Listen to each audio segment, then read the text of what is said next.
Good morning. ప్రభువైన యేసుక్రీస్తు వారి పరిశుద్ధ నామములో అందరికీ శుభాలు. ఈరోజు మన అనుదిన ఆత్మీయ ఆహారంగా మన అనుదిన జీవితంలో మనలో ఉన్న తప్పులను చూసి ఖండించేవారు, గద్దించేవారు మనకు ఉన్నారా లేరా ఒకసారి చెక్ చేసుకోవాలి. మనల్ని పొగిడేవారు ఉంటారు, మనలను మెచ్చుకునేవారు ఉంటారు, పక్కకెళ్ళి మన గురించి వాళ్ళే చెడ్డగా కూడా మాట్లాడతారు. కానీ మన తప్పుని మన ముఖం మీద కరెక్ట్ చేసేవారు ఉంటే నిజంగా మనం ధన్యులు. అటువంటి వారిని మనం ఎంకరేజ్ చేసి మనం సరిదిద్దుకుంటే మనం బహుధన్యులు. సాధారణంగా మన యొక్క ఈగోయిస్టిక్ మైండ్, అహం ఏం చేస్తుందంటే అటువంటి వారిని యాక్సెప్ట్ చేయదు.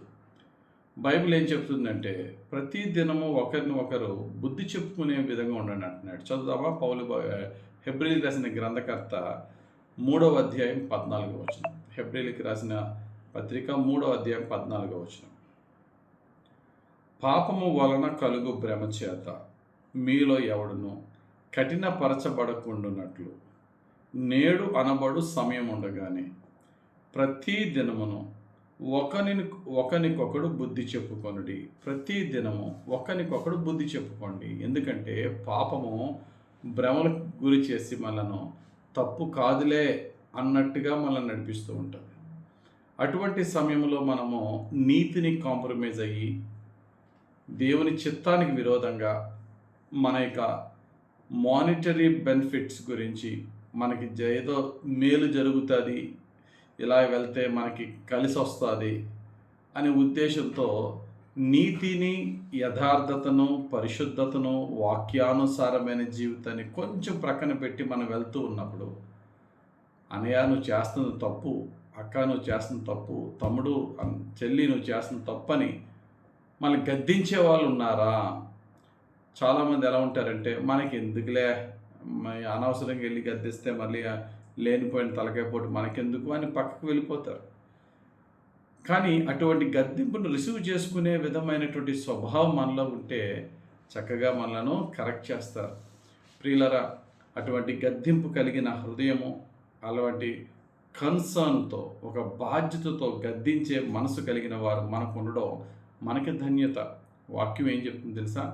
సమయమందును అసమయమందును ఏ టైం అయినా వాక్యాన్ని ఉపదేశిస్తూ గద్దించి బుద్ధి చెప్పుకోవాలంట. చదవండి, తిమోతికి రాసిన 2వ పత్రిక 4వ అధ్యాయం 2వ వచనంలో పౌలు భక్తుడే ఉన్నారు. వాక్యమును ప్రకటించుము, సమయమందును అసమయమందును ప్రయాసపడము, సంపూర్ణమైన దీర్ఘశాంతముతో ఉపదేశించుచు, ఖండించుచు, గద్దించుచు బుద్ధి చెప్పుము. దీర్ఘశాంతము కలిగే బుద్ధి చెప్పవలసిన కార్యాన్ని కూడా నువ్వు జరిపిస్తూ ఉండాలి. మరి బైబిల్లో ఒక వ్యక్తి మనకు కనబడతాడు. ఎవరైనా అతని తప్పుని కరెక్ట్ చేసి, అయ్యా నీ తప్పు అంటే ఏ మాత్రము దానిని యాక్సెప్ట్ చేయకుండా అలా కరెక్ట్ చేసే వారిని ఏ మాత్రము కూడా తన దగ్గరికే రానుమని పనికి మాలిన వాడు ఒకడున్నాడు. అతని పేరే నాబాలు. ఏమండి, అయ్యా నువ్వు చేస్తున్న తప్పు అని చెప్పేవాడు కూడా ఆయనకి లేడట. చెప్పే ఆలోచన ఉంటుంది కానీ ప్రజలకి అతడు ఏమాత్రం అటువంటి వాళ్ళని రానివ్వనప్పుడు అతడు ఎలా చెప్తాడు? చూద్దామన్నమాట. 1 సమూయేలు గ్రంథం 25వ అధ్యాయం 17వ వచనంలో, అయితే మా యజమానునికిని అతని ఇంటి వారికి అందరికీ వారు కీడు చేయ నిశ్చయించి ఉన్నారు గనుక ఇప్పుడు నీవు చేయవలసిన దానిని బహు జాగ్రత్తగా ఆలోచించుము. మన యజమానుడు బహు పనికి మాలినవాడు, ఎవనిని తనతో మాటలాడనీయడనెను. కొంతమంది బాస్ అయితే అవ్వచ్చు, నేను బాసుని కదా, ఎవరు ఎక్కువ నాతో మాట్లాడకూడదు అన్నట్టుగా ప్రవర్తిస్తారు. వయసులో పెద్ద అవ్వచ్చు, లేకపోతే డిజిగ్నేషన్లో పెద్దదవ్వచ్చు, ఏదైనా సరే మన పెద్దవారమైన ఉన్నత స్థితిలో ఉన్న మన తప్పుని చిన్నవాళ్ళు కరెక్ట్ చేసినా దాన్ని యాక్సెప్ట్ చేసి అంగీకరించి కరెక్ట్ చేసేవారిని అభినందించే హృదయంలో మనం ఉన్నామా?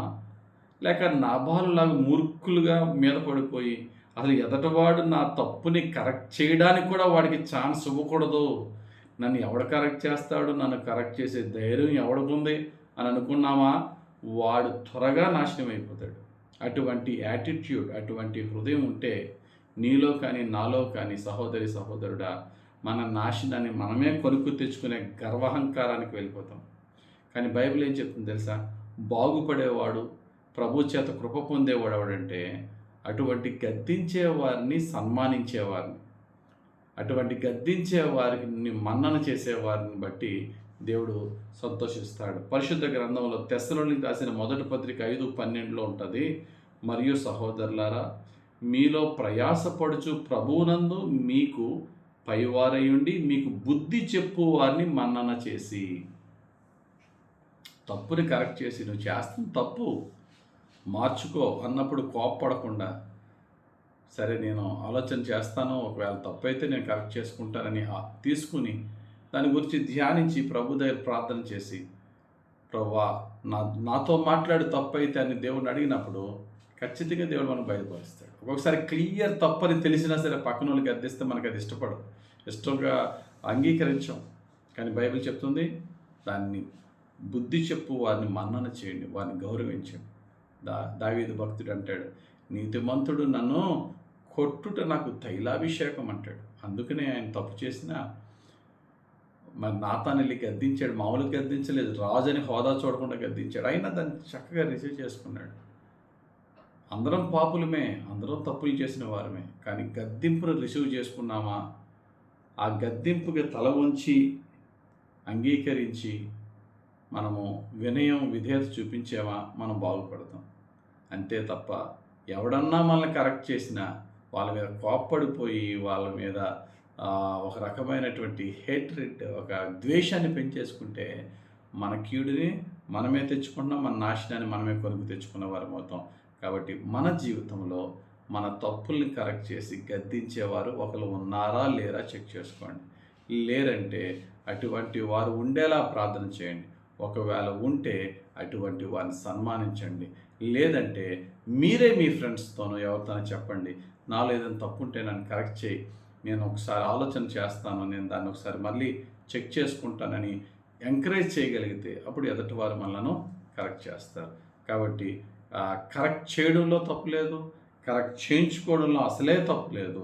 ఎక్కడా కూడా అహంకారాన్ని చూపించకుండా, ఈగోయిస్టిక్గా ఉండకుండా మరి గద్దింపుకు లోబడదాం, కరెక్షన్ రిసీవ్ చేసుకుందాం. ప్రేమతో ఎదుటి వారిని కూడా కరెక్ట్ చేసేటప్పుడు కూడా ప్రేమతోనే కరెక్ట్ చేద్దాం. దేవుని యొక్క కృపలో వర్ధిల్లుదాం. దేవుడు తన పరిశుద్ధ వాక్యం దీవించుగాక. ఆమేన్.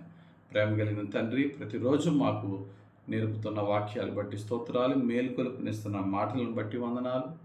మా తప్పులను మాకు చూపించి మమ్మలను ప్రేమతో గద్దించే వారిని మాకు ఇవ్వండి అయ్యా. వారిని సన్మానించే హృదయాలను మాకు దయచేయండి అయ్యా.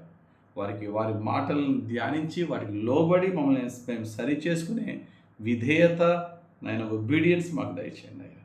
మమ్మల్ని సరి చేయమని, నీ వాక్యంతో శుద్ధి చేయమని, నీవు మా జీవితంలో పెట్టే ప్రజలతో మమ్మల్ని కరెక్ట్ చేసి, మమ్మల్ని దీవించి, మమ్మల్ని సరి అయిన మార్గంలో నీకు ప్రీతికరంగా నడిపించి, దీవించి ధన్యులుగా చేయమని యేసు నామములో ప్రార్థించి వేడుకొంచున్నాం తండ్రి.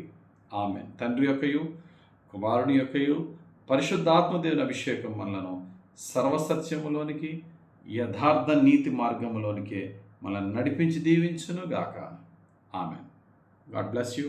Have a very blessed day.